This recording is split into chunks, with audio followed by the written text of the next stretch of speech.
The galaxy had learned to respect humanity, not because humans were the strongest, the fastest, or the most technologically advanced, but because humans were unpredictable. They solved problems in ways that no one expected. They adapted, they learned, and they never gave up. It was this reputation that brought the attention of the Vorthons.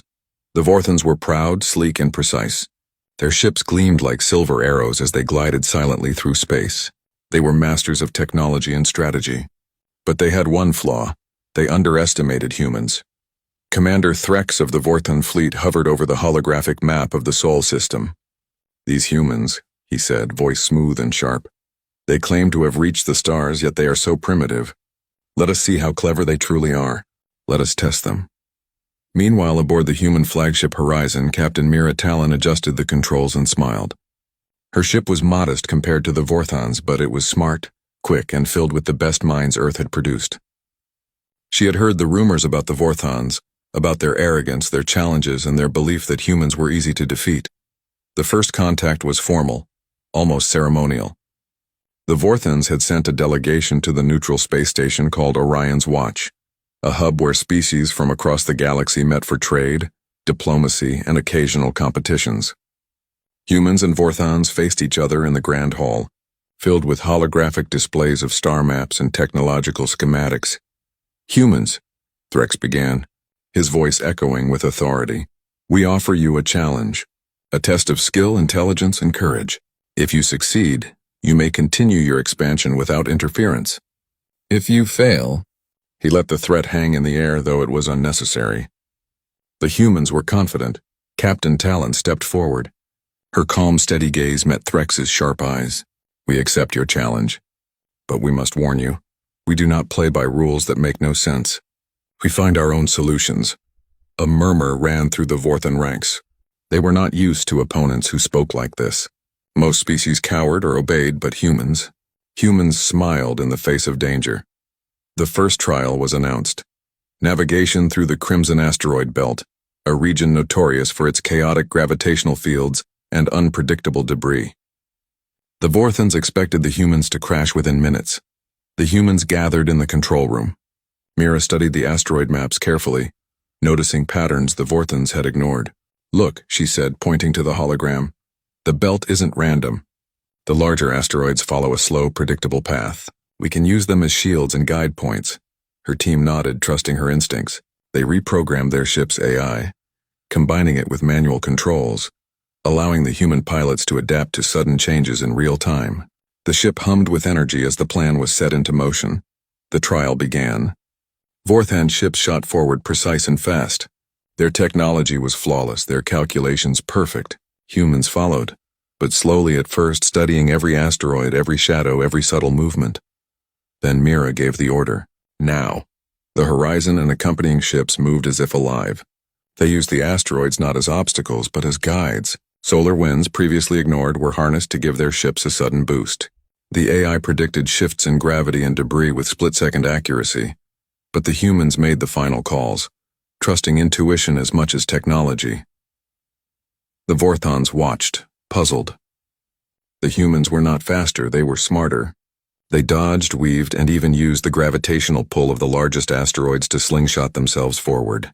Within moments, they crossed the finish line. The hall erupted in silence, then murmurs. Threx could not hide his surprise. "Impossible," he muttered. "They should have failed." Captain Talon stepped forward again, calm and composed. "We observe. We think, we adapt. That is how we survive." It was not arrogance, it was truth. Humans had survived countless challenges on Earth, and now in space that same resilience showed itself. The next trial tested strategy. The Vorthons created a simulated conflict scenario, a fictional planet under threat from environmental collapse. Both sides had to manage resources, protect populations, and solve complex problems under time pressure. The Vorthons expected humans to fail. They had not mastered the Vorthons' sophisticated energy grids or planetary simulations, but humans approached it differently. Instead of trying to outmatch the Vorthons in brute calculation, they asked questions. What is the goal? Who are the people affected? How can we create balance? They reorganized resources, used simple yet effective engineering solutions, and even repurposed abandoned technology to stabilize the planet. The simulation ended. Not only was the planet saved, but it thrived better than it had under the Vorthan plan. Once again, humans had succeeded where others expected failure. Threx's pride was wounded. The Vorthans had challenged humans thinking this would be a simple demonstration of superiority. But humans were proving something far more dangerous to a proud species. Humans could see solutions where others saw only problems. Later, Captain Talon walked through the observation deck of Orion's watch. Crew members were buzzing with excitement, analyzing the data and sharing ideas. Mira smiled. "This is just the beginning," she said softly. Her second-in-command, Lieutenant Jaren, frowned. "Do you think the Vorthans will accept our success, or will they escalate?" Mira's eyes were steady. "They will escalate. But that is fine. Let them challenge us. That is how we show them what humans are truly capable of." Meanwhile, in a hidden chamber of the Vorthan ship, Threx convened his advisors. "These humans, they are unpredictable, yes, but not in a way we can calculate. We have underestimated them." "That was a mistake." A young Vorthan officer dared to speak. "Commander, perhaps we should call off the challenge. They may be more dangerous than we anticipated." Threx's eyes narrowed. "Call it off? No, we will continue. But we must adjust our approach. If we wish to prove superiority, we must understand them first." That night, the humans gathered for a brief celebration. They were tired but proud. Not because they had beaten the Vorthans, but because they had done it on their own terms using their strengths: observation, adaptation, and clever thinking. Mira stood before her crew. "Tomorrow they will test us again. But remember, humans survive because we think differently. We do not fear challenges. We meet them. And when we do not just succeed. We show the galaxy who we are." The stars outside the window twinkled like distant witnesses. Somewhere out there, the Vorthans were plotting their next move. But for now, humanity had made its first statement. Challenge a human and you will face a problem you did not expect. The Vorthans were stunned. The humans had not only survived the first trial, they had outsmarted them. Commander Threx paced the deck of his flagship, his long fingers tapping against the console. "They think differently," he muttered. "Not faster, not stronger, but differently, that is, dangerous." On the human side, Captain Mira Talon and her crew had returned to the horizon, their ship alive with energy and quiet excitement. The first challenge had been a test of skill. The next would test wisdom. The Vorthans announced the second trial, a diplomatic and ethical scenario involving a neutral planet on the brink of internal conflict. Two native factions, unaware of the Vorthan presence, were arguing over control of resources. The task was clear: stabilize the situation, prevent chaos, and create a lasting solution. Most species would rely on force or intimidation. That was the Vorthan's plan. They believed humans would struggle with a problem that had no clear technical solution. The humans studied the data carefully. The planet named Elara had two main factions: the Skybinders, who lived in floating cities, and the Stonewalkers, who lived on the surface and mined valuable crystals. Both sides believed the crystals belonged solely to them, and both had advanced technology. Lieutenant Jaren frowned at the readings. "If we do this as the Vorthans expect, split resources evenly, it will fail. They will resent the other side and conflict will continue." Mira nodded. "Exactly. But what if we solve the problem from their perspective? What do both sides truly need?" The humans sent their first message to Elara's leaders, not as a command but as a question. "What do you value most? What threatens your people?" The Skybinders replied with concern about energy shortages. Their floating cities depended on crystals for power. The Stonewalkers feared losing their homes and livelihoods. Mira and her team realized that neither side truly needed exclusive control. They needed security and trust. Humans are not the strongest species in the galaxy, but they excel at seeing solutions that others miss. They proposed a shared energy network, using unused crystals to power both communities. The humans also suggested a rotation system for resource collection, ensuring fairness. To ease tensions, they introduced the idea of joint education and technology exchanges. The factions were skeptical. Vortans watched with quiet amusement, expecting the humans to fail. But humans didn't rely on authority. They relied on communication, logic, and understanding. Slowly, they guided the factions toward agreement. The breakthrough came when humans offered a demonstration. They built a small prototype energy hub using local materials, showing both factions how cooperation could benefit everyone. The Skybinders and Stonewalkers watched in awe as the hub powered a floating platform and a mining operation simultaneously. "It works," said a Skybinder engineer. "But is it safe?" "It works because it is simple, fair, and smart," Mira replied. "Humans often succeed by combining clever thinking with common sense. You can too." By the end of the trial, both factions agreed to a temporary truce.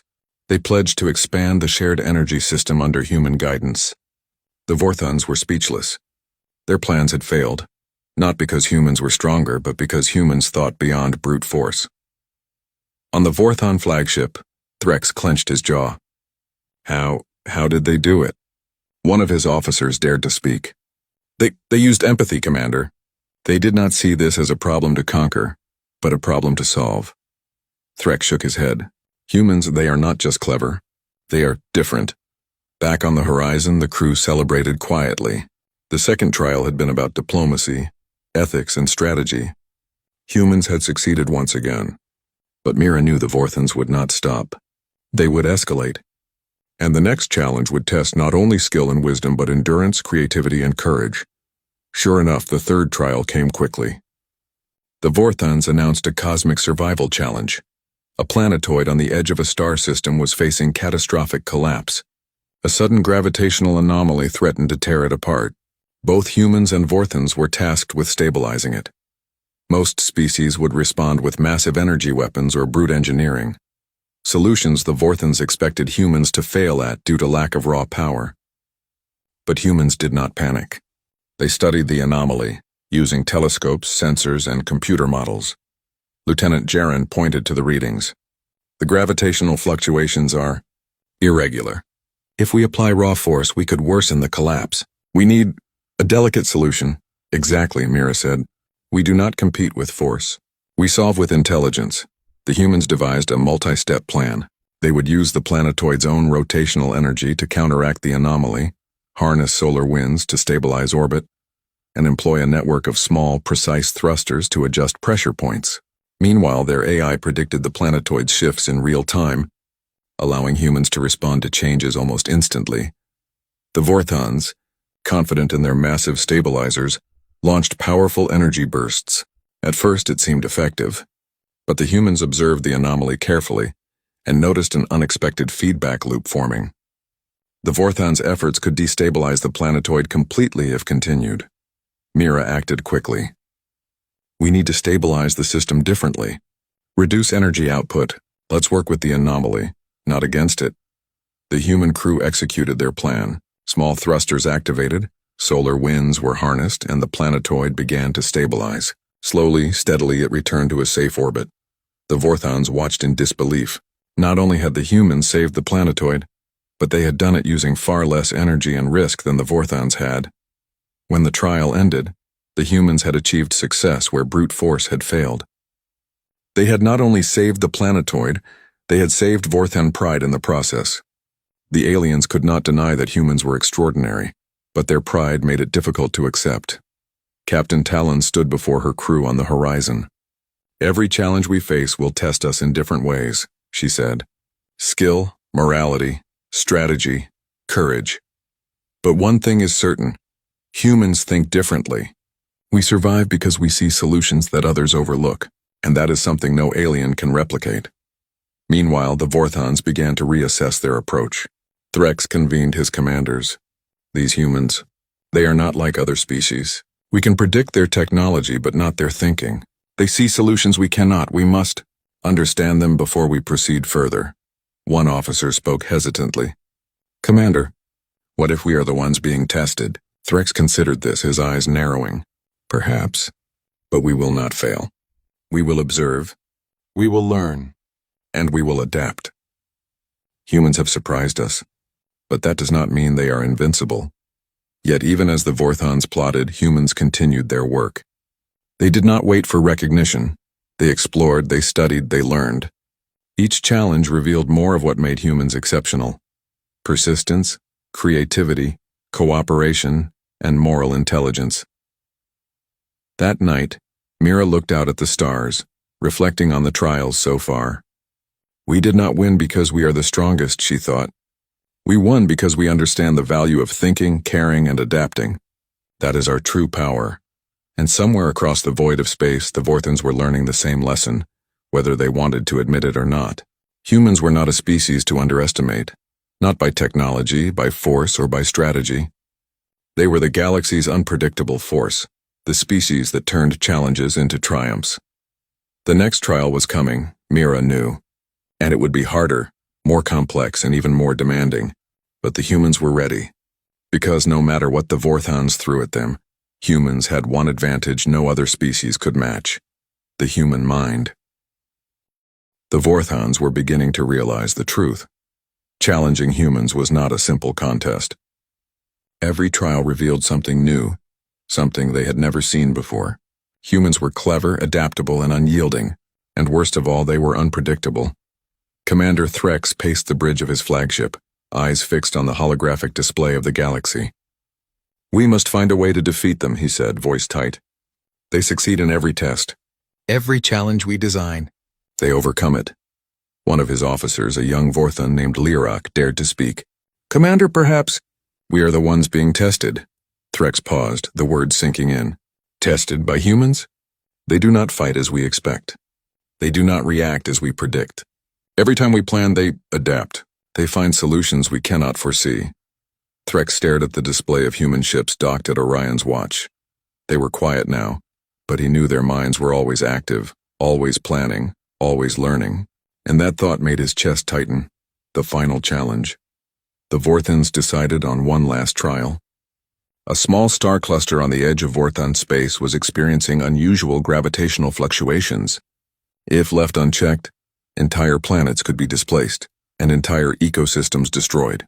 The task? Stabilize the cluster before disaster struck. To most species, this would have been an impossible task. The Vorthans believed their advanced technology made them capable of it.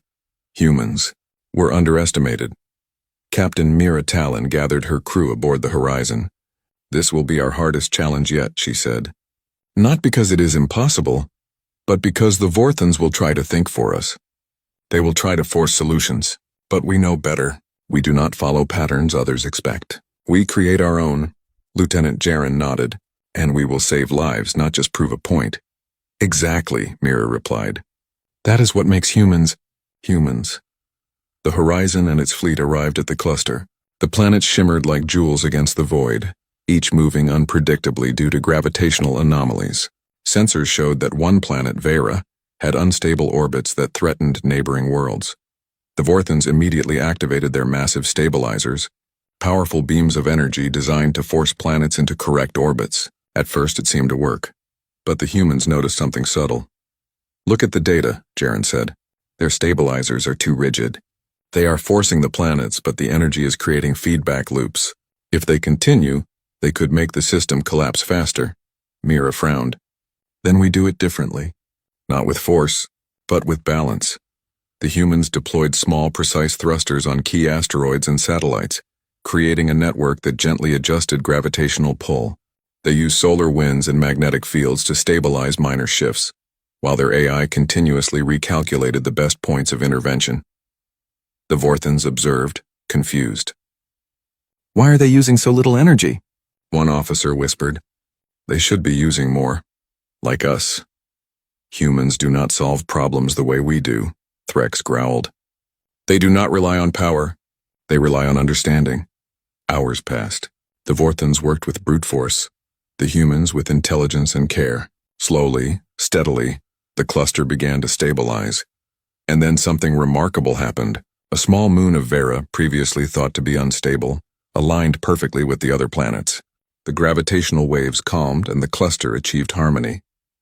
The humans had succeeded, not by overpowering the system, but by thinking with it. The Vorthans' realization. The Vorthans were silent. They had witnessed human skill, human ingenuity, and human empathy in every challenge, and now the final trial had proved it beyond doubt. Humans were exceptional. Threx sat in his command chair, his pride wounded but his mind racing. "We have underestimated them at every turn," he admitted. "They do not fight the way we fight. They do not think the way we think, and that is dangerous. Lirak nodded slowly. Commander, they have shown us something important. Humans do not need to dominate to succeed. They survive because they understand, they adapt, they cooperate. Threx clenched his jaw. Yes, and we have learned the price of underestimating them. Across the observation decks, the Vorthons realized another truth.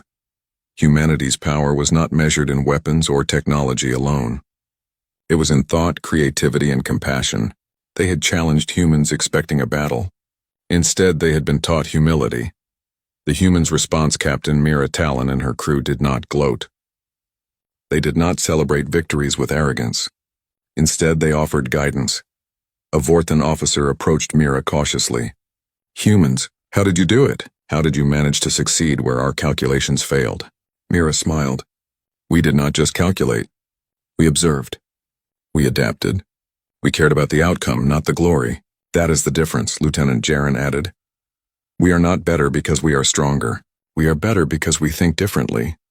The Vorthons absorbed these words. Some nodded slowly, understanding finally dawning. Others looked away, unwilling to admit they had misjudged humans. Mira turned to the stars. This is what it means to be human, she said softly. We face challenges and we find solutions, not for power, but for survival, for growth, for understanding. That is our true strength. The price of underestimation. The Vorthons faced a choice: retreat, continue to challenge humans, or work together. Their pride was shaken, their plans thwarted not by weapons but by human ingenuity. They chose humility. They admitted publicly that underestimating humans had been a mistake. Across the galaxy, news spread. The Vorthons, once proud and unyielding, had been outsmarted by humans, not through violence, but through creativity, intelligence, and moral strength. To some, it was a loss of face. To humans, it was a confirmation of what they had always known. Thinking differently, caring for others, and adapting to every situation made them extraordinary. Captain Mira Talon addressed the Vorthons in a final assembly at Orion's watch. We did not challenge you to show our superiority. We met your challenges to prove that cooperation, intelligence, and understanding are stronger than force alone. Together we can achieve more than alone. The Vorthons, humbled and thoughtful, agreed.